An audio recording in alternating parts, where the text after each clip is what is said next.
Hello everyone, I am Meenu और आप मेरे साथ सुन रहे हैं अनडिजायरेबल मैरिज का एपिसोड नंबर 68। अनाया जैसे ही अपनी बात कहते हुए जोर जोर से रोते हुए वंश के आगे हाथ जोड़कर खड़ी हो गई, वैसे ही वंश उन दोनों को खामोशी से देखे जा रहा था। तो रिवा और कल्याणी जी इस बात को लेकर चिंता में थे कि वो इन्हें माफ करेगा या नहीं, क्या कहेगा वो आगे।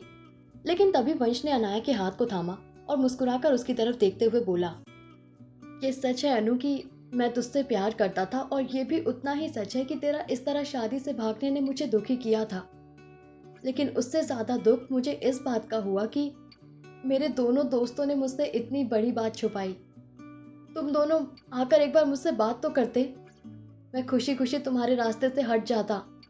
पर तुम दोनों ने पीठ दिखाकर जाना चुना, और उस वक्त मुझे अकेला छोड़ गए जब मुझे मेरे दोस्तों की सबसे ज्यादा जरूरत थी, जब मैंने अपने माता पिता को खोया था, जब मैं सबसे ज्यादा कमजोर था। इस चीज के लिए कैसे माफ करूं तुम्हें, ये बताओ मुझे। मैं अपने प्यार को माफ कर भी दूं मुझे धोखा देने के लिए, लेकिन अपने दोस्तों को कैसे करूं। और ये कहते कहते वंश की आंखों में भी नमी आने लगी थी। उसकी इस तरह भीगी पलकों को देख रोहन धीमे से बोला, मैं खुद को एक्सप्लेन नहीं कर रहा, लेकिन इतना कहूंगा कि उस वक्त अगर हम लौट कर आते और तुझे समझाते तो शायद ये तेरी नफरत को या गुस्से को हवा देता, इसलिए हम नहीं आए।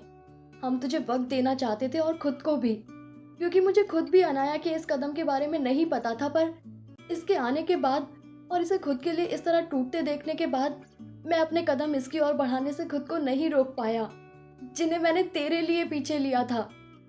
हो सके तो माफ कर देना यार, एक बार के लिए। और आखिर तक आते आते उसकी भी आंखों में नमी तैर गई। आखिर वजह चाहे कुछ भी हो, लेकिन अपने दोस्त को पीठ दिखाने का दर्द उसे भी था, जो उसकी आंखों में आई नमी में बखूबी झलक रहा था। वही रोहन की बात सुनकर वंश एक गहरी सांस लेकर उनकी तरफ देखकर बोला, ठीक है, माफ किया तुम लोगों को, क्योंकि कहते हैं ना, जो होता है अच्छे के लिए ही होता है। वैसे भी मेरी वाइफ कहती है कि उसके खाटू श्याम जी जो भी करते हैं उसके पीछे कोई ना कोई वजह होती है। शायद अगर तुम दोनों जाते ही नहीं तो मुझे वो मिलती ही नहीं, मैं कभी बिजनेस में अपना कदम रखता ही नहीं। सिसोदिया फैमिली का जो नाम रुतबा पहले था वो और ज्यादा नहीं बढ़ता, क्या पता घट जाता। क्योंकि अनाया के जाने से मैंने बुरी तरह टूटकर खुद को मजबूत किया, जो उसके रहते कभी शायद मुमकिन नहीं था। इसलिए इन बातों को मद्देनजर रखते हुए मैं तुम दोनों को माफ करता हूँ, क्योंकि जिंदगी का भरोसा नहीं और बैर रखकर इसे गुजारना मैं चाहता नहीं। ये कहने के साथ ही उसने रोहन को अपनी ओर खींचा और उसे अपने गले से लगा लिया, जिस कारण रोहन पहले तो हैरान हुआ, पर अगले ही पल उसके गले से कसकर लगते हुए रोने लगा।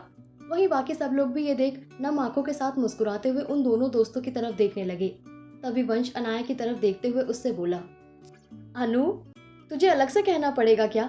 हाँ, अपने दोस्त के गले नहीं लगेगी। जिसे सुनकर अनाया अगले ही पल उन दोनों के गले आ लगी। इन तीनों दोस्तों को इस तरह देख रिवा और कल्याणी जी दोनों ने ही खाटू श्याम जी का धन्यवाद किया। वहीं रिवा अपने हाथ जोड़ते हुए अपने मन में बोली, हे खाटू श्याम जी, इन पर और इनके दोस्तों पर, इनके परिवार पर, हम सब पर अपनी कृपा यूं ही बनाए रखिएगा। बहुत मुश्किल से इन्हें इनके ये दोस्त वापस मिले हैं, इन्हें कहीं जाने मत दीजिएगा। और फिर ये सोचते हुए मुस्कुराकर उन सब की तरफ देखते हुए बोली, अब जब सब गिले शिकवे दूर हो ही गए हैं तो चलिए अच्छे से नाश्ता करिए सब लोग, मैं लाडो को भी लेकर आती हूँ। ये कहते हुए वो ऊपर वंशिका के कमरे की तरफ बढ़ गई। वहीं उसके जाते ही अनाया और रोहन डाइनिंग टेबल पर कल्याणी जी और वंश के साथ बैठे और नाश्ता करने लगे। तभी अनाया अचानक से वंश की तरफ देखते हुए बोली, तुम मुझे हमेशा से जानते हो, बहुत सेल्फ ऑब्सेस्ड लड़की रही हूँ। दूसरों की तारीफ जल्दी ना करती हूँ, ना अपने सामने बर्दाश्त करती हूँ। लेकिन फिर भी कहूंगी, बहुत अच्छी लड़की चुनी है अपने लिए तुमने, और बहुत खूबसूरत भी। भगवान तुम दोनों की जोड़ी यूं ही बनाए रखे। जिसे सुनकर वंश मुस्कुराने लगा तो बाकी सब भी मुस्कुरा दिए और वापस नाश्ता करने लगे। इस तरफ वंशिका के कमरे में वंशिका जैसे ही अंदर आई अपनी अलमारी से पुरानी एल्बम निकालकर देखने लगी, जिसमें उसके, रोहन, अनाया, दर्श, वंश सबके बचपन की यादें सहेजी हुई थी। उन्हें देखकर उसकी आंखों में नमी के साथ साथ होठों पर एक मुस्कुराहट भी उभर आई और वो उन्हें ही खोए हुए महसूस करने लगी। ना जाने यूं ही कितना वक्त बीत गया। तभी रिवा अंदर आई और ये देखते हुए उसकी ओर देखकर बोली, माफ कर दो, क्योंकि वो भी तुम्हारी जिंदगी का एक अहम हिस्सा है, और जिसे उन्होंने धोखा दिया था उन्होंने तक उन्हें माफ कर दिया, तो तुम्हें भी कर देना चाहिए ताकि इस जिंदगी में कोई मनमुटाव न रह जाए। उसकी आवाज सुनकर वंशिका अपने ख्यालों से बाहर आई और उसकी ओर देखते हुए कहने को हुई कि पर भाभी, लेकिन तब तक रिवा उसे रोकते हुए वापस बोली, जानती हूँ आसान नहीं होगा, पर उस एक धोखे को परे रखकर उन कई सालों के प्यार को देखो। अपने आप दिल से माफ कर पाओगी, वरना अगर सिर्फ उस एक बात को लेकर बैठी रहोगी ना तो जिंदगी में कभी आगे नहीं बढ़ पाओगी। जितनी बार उन्हें देखोगी उतनी बार दिल में एक टीस सी उठेगी। खैर, आगे तुम्हारी मर्जी। इसे छोड़ो और चलो नाश्ता करो। बीच में छोड़कर आई हो तुम। 2 हफ्ते में सगाई है तुम्हारी।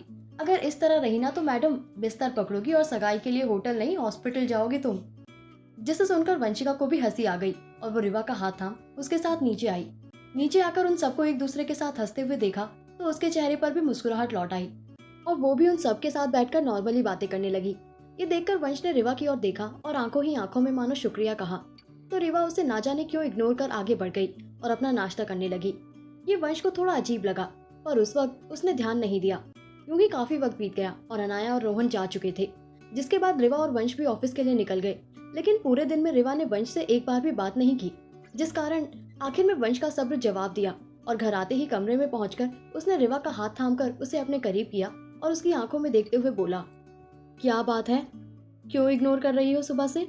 मैंने कुछ किया है तो बता दो ना, लेकिन इस तरह बिना बात किए मत रहो। ये सुनने के अगले ही पल रिवा की आंखों में नमी भरने लगी और वो जोर जोर से अपने हाथ वंश के सीने पर मारने लगी, जिस कारण वंश हैरान रह गया पर वापस उसके हाथों को थामते हुए बोला, मार लेना जितना मर्जी चाहे, लेकिन बताओ तो सही मैंने किया क्या है?